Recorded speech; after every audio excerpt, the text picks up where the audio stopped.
St. Thomas supported the American Thanksgiving by hosting the second 100-mile diet dinner here at George Martin Cafeteria. All the food at this dinner was produced and purchased within a 100-mile radius from Fredericton.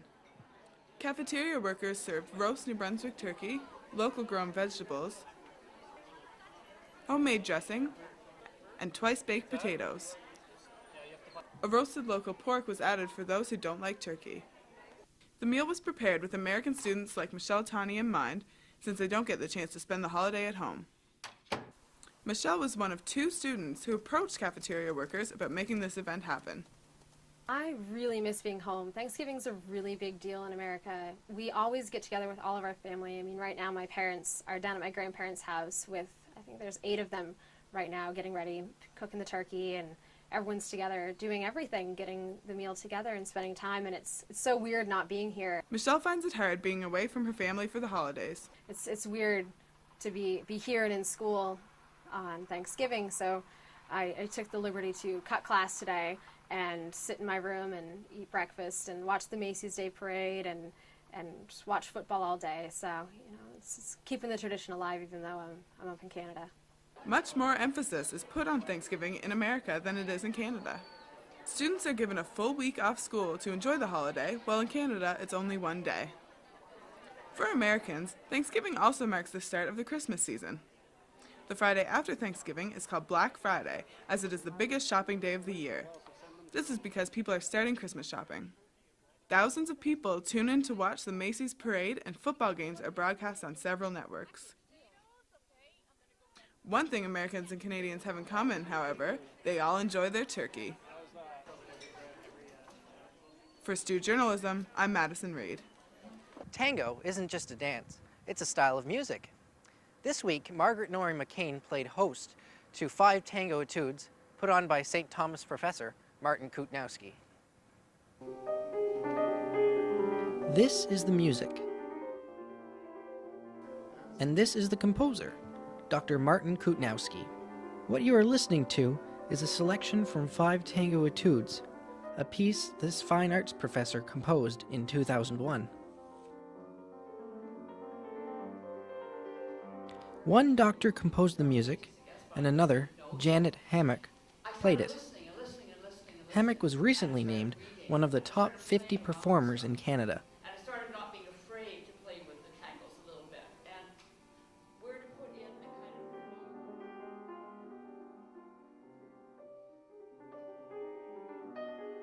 kind of... She was new to tango when she started learning the piece, and took some time to adjust.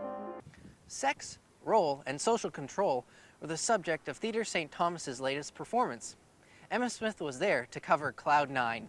Cloud 9 is not your typical theater production. The play has men playing women and women playing men, and uses overtly mature subject matter to portray some very serious topics. James Dunn was busy on Friday for the 3rd night of Carol Churchill's highly political play. I think overly, yeah, I mean, we've done plays that have, had mature content before, but this is more sort of, in your face a bit more, isn't it? And for a reason, right? To show what colonialism is like and what sexual, gender repression is like, and racism, and it deals with a lot of heavy-duty issues. And in a way, I mean, in a kind of engaging, entertaining way, because... This year is the 30th anniversary of Cloud 9, which was first performed in London in 1979. I picked it because it was that, and I picked it because we had actually done it, Theatre St. Thomas had done it 17 years ago. We'd already done the production. And also I thought I had the cast to do it, to actually get the people to play those parts. The play ran for 5 shows, and students, as well as locals, were eager to experience this provocative and highly entertaining play. Oh, it's been hugely successful critically, and production values are very high, the acting is very good, and everyone is really enjoying the play. So it's been a success, yeah.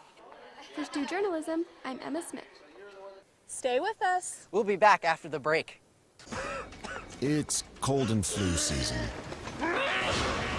You've got to be prepared. Boost your immune system and help reduce the frequency, severity, and duration of cold and flu symptoms with clinically proven Cold FX. This holiday season, give everyone on your list a gift that touches hearts and changes lives around the world. Like a goat that will provide a child in Uganda and his family with protein-rich milk. Or a life-saving Berkeley stove for a girl in Darfur. Or clean water, a life-giving gift for an entire family. It's simple. You can browse the catalog and order gifts online right now at plangifts.ca or call 1-888-534-1146 and order your free Gifts of Hope catalog. The Plan Canada catalog is full of life-changing gifts, from mango trees to mosquito nets, from rabbits to rickshaws. There's even a library in a box. Celebrate the special people in your life by giving a gift in their name that will help children in the world's poorest countries. It's easy. Order online right now at plangifts.ca or call 1-888-534-1146 and order your free Gifts of Hope catalog. Call now. Owning a pet can be an uplifting experience, but it's not so easy for all students to afford. Joanne Goodall has more on this story. Students can't resist their adorable eyes and their company through the stressful nights. But for some students, it's not the allergies keeping them away from these furry friends, but the cost and responsibility to raise them. Amanda Wilson is a fourth-year university student. She is very familiar with student loans and paying rent. However, she doesn't let that get in the way of loving her two cats, Miko and Kiwi, and her new hamster. Between food and litter, it's about like $20 a month. But like we get treats and toys and stuff too, so there's at least $30 or $40 that go into them monthly. So it just kind of gets locked in with our groceries and stuff, and it's all put together. So. Alright, and what kind of responsibilities do you have taking care of them? Well, you know, you can't be like in a big fuffle every morning. You have to get up and you have to feed them, and you have to make sure there's water in their dish, and you have to clean their litter box for them and everything. Like, you gotta keep them clean. You can't have cats and just like let them sit in their own filth. That's just mean. So. Buying a new cat or dog from a pet store or breeder will run between $500 and $2,000, depending on the breed. One alternative is to check the local classifieds or a website like Kijiji. People will post ads if they can no longer take care of their pet or if they are moving out of town.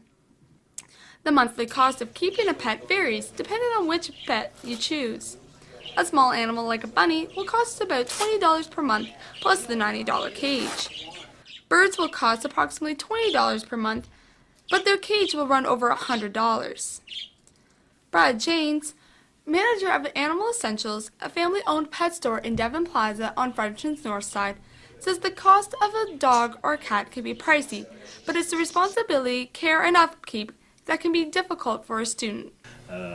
Becoming a pet owner, there's a huge responsibility, including time. But in terms of budgetary things, I've been a student before too, and I know it's not an easy thing to do when you're paying for books, clothing, heating, light, and then to add a pet that has to eat and needs to be maintained. Whether it's litter, whether it's a consistent diet, or whatever it is. And a lot of things have to be taken into account that aren't because of the immediacy of somebody saying, you know what, I want to get a pet, or if I have 3 roommates, let's get a pet to kind of pass the time. But there's a whole lot more that goes into it. So you really have to sit down and almost do a budget. Can I do this? Brad James recommends students to draw out a monthly budget before purchasing an animal. He also recommends that you purchase your pet at the local SPCA. They will be pre-vaccinated and neutered, which will cut down on the vet costs.